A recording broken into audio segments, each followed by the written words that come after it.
determine, not God. You can complain anytime. You cannot allow God to have his way. There is no voice. You don't hear the voice of God. And that's a problem.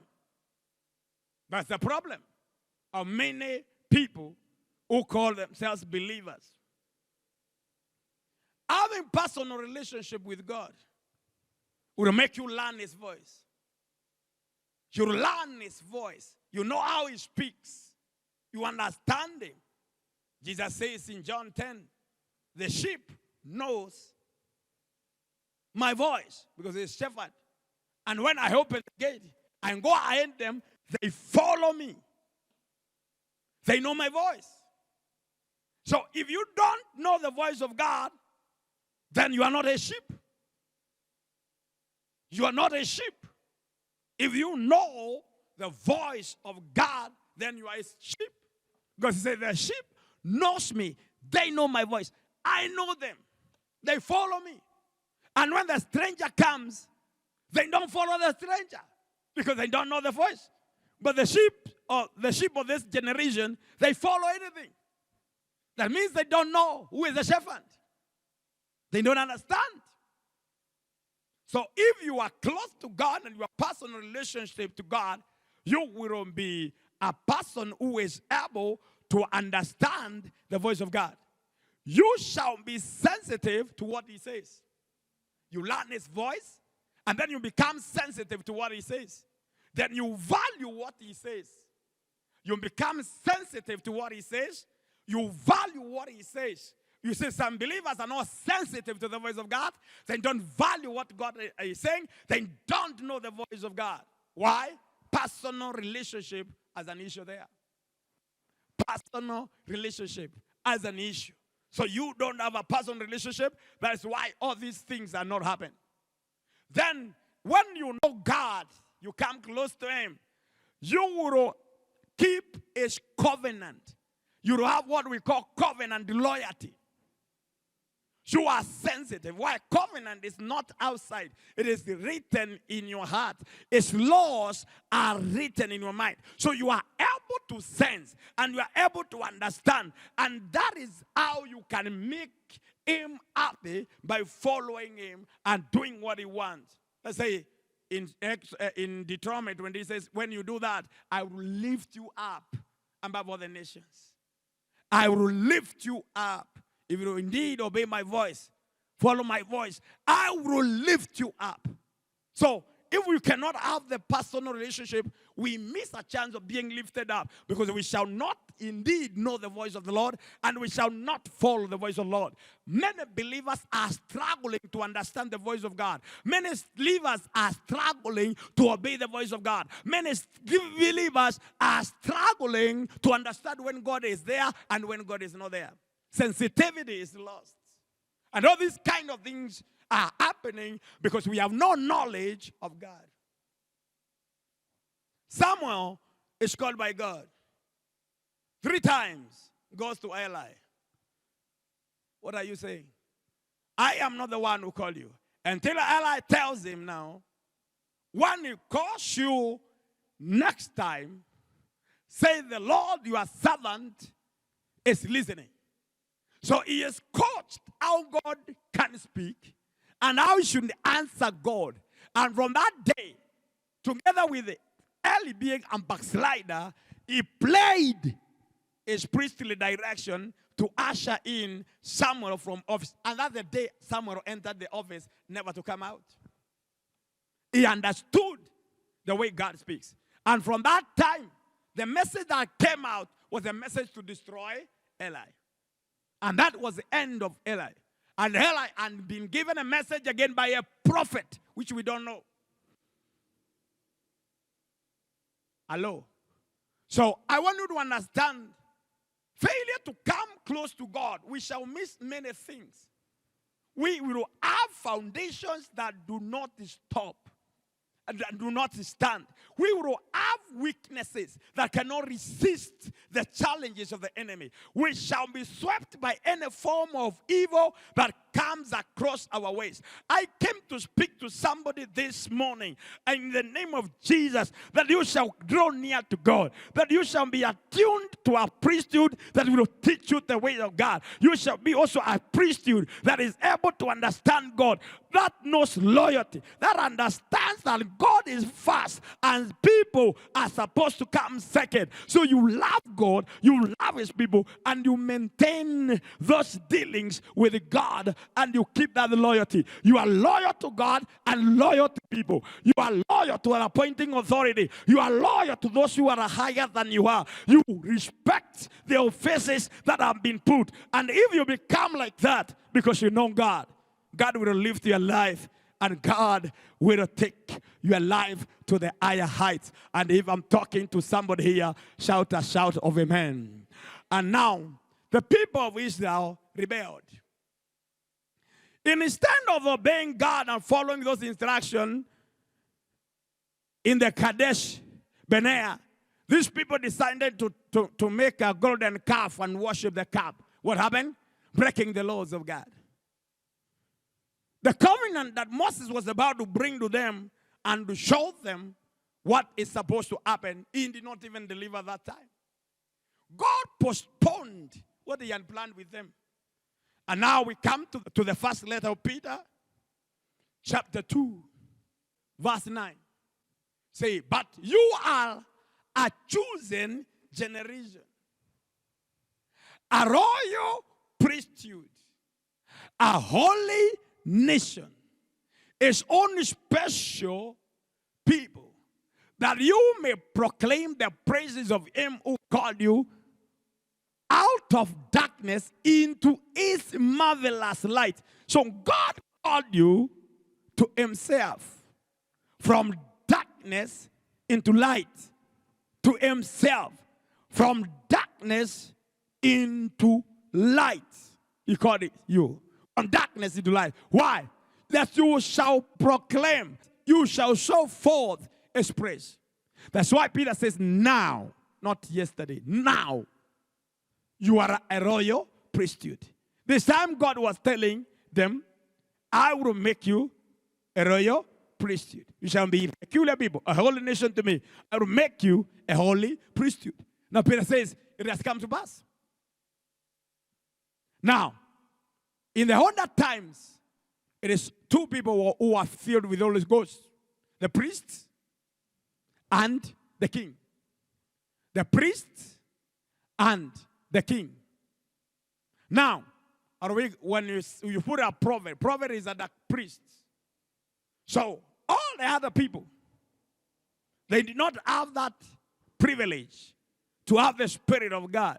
That's why they went to hear what the prophet is saying or what the king is saying from the Lord. So, look at this. Peter now says, we are all royal priesthood. In other words, we are all now kings and priests. That's why the Spirit of God has come upon us. Royal priesthood. So we are supposed to be royal priesthood, a king and a priest. And then a holy nation. We are chosen generation to become that. That generation that was chosen at that time did not receive it. Now we are that chosen generation that we have become a royal priesthood. A holy nation, its own special, peculiar people for a purpose. That you may proclaim the goodness of the Lord or the praise of the Lord who called you from darkness into light.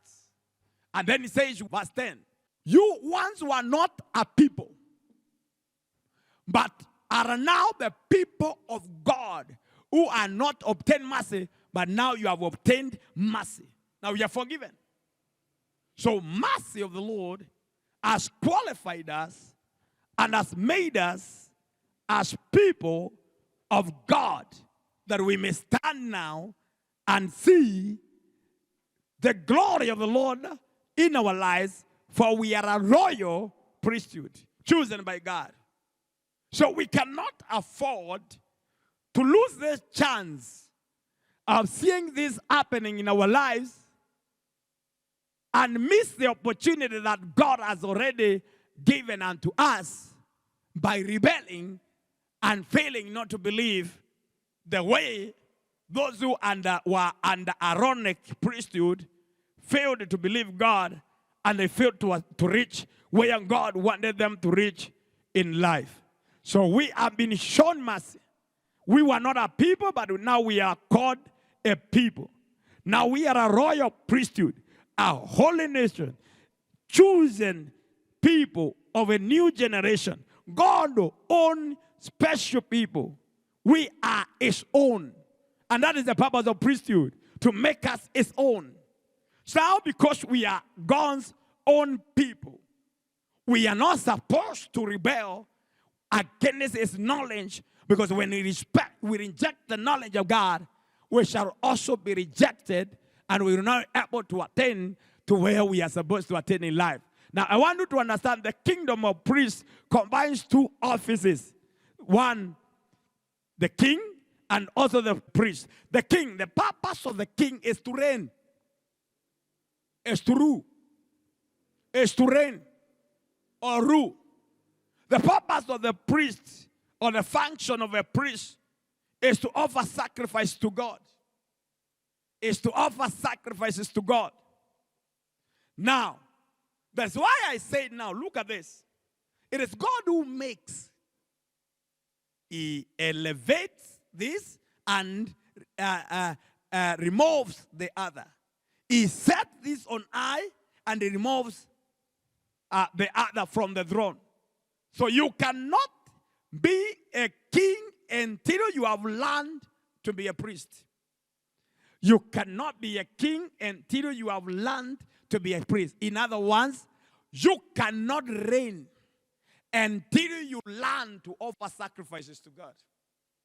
I say again, you cannot reign until you learn to offer sacrifices to God. So God wanted us to become kings, reign in whatever area we have been called by God. But here is the secret. Come closer to God. Know how to offer sacrifices to God.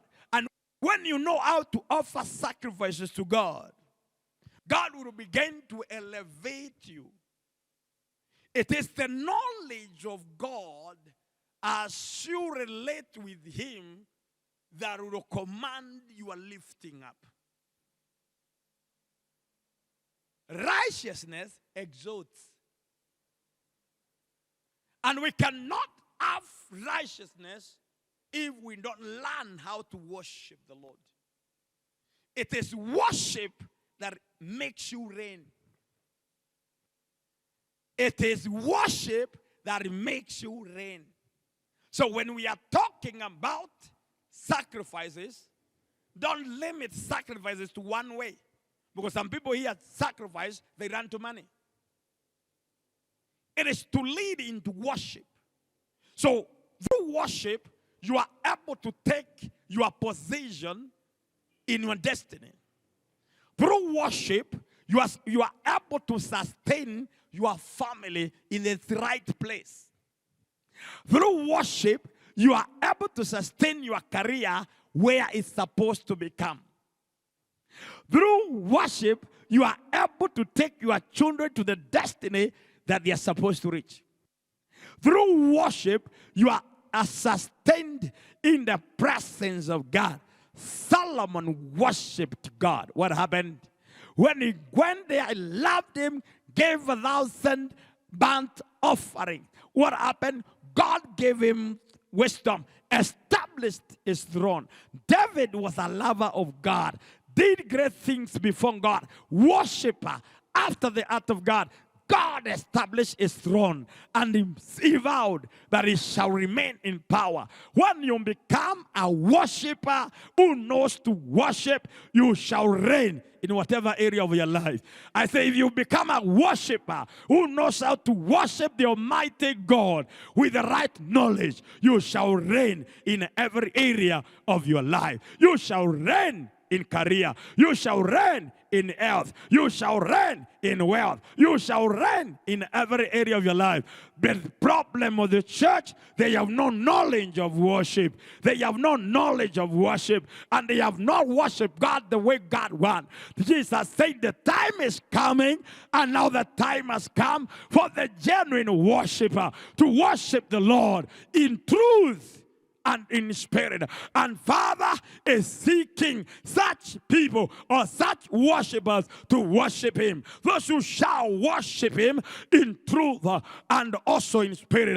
Jesus performed the miracles. They came seeking for him when he decided to hide himself. And when they came because they had eaten bread, they told him, Master, so you came here and we have been looking for you all of her. Then Master said, I know you are not looking for me because of the miracles that you saw yesterday. You are looking for me because of the bread that you ate. And I say, now from now, you are not going to eat and this bread that you ate. I will show you another bread that I'm going to give you. I am going to give you the bread that comes to heaven. And this is the bread, my flesh. You shall eat my flesh and drink my blood. Those people would not understand. God wanted them to become one with him. One with him. That is the desire of Christ, to make us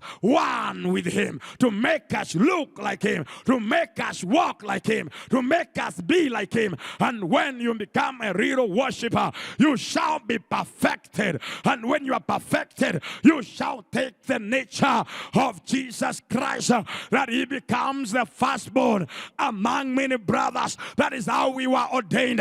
I pray that God will lead you to the right priesthood, that will lead you to the knowledge of God, that you grow in the knowledge of God. You will be perfected in every way of life, and you will reign in your life. When you begin to know God, you are exalted. Those who know God, they shall become great, and they shall do exploit. They cannot be stopped by anything because they know God. Your knowledge of God counts on what you can do here on earth. The knowledge of God determines how far you can go, how far you can be excelled. As far as the life on earth is concerned, if you're not built on the true knowledge of God, you will be shaken by the waves of life.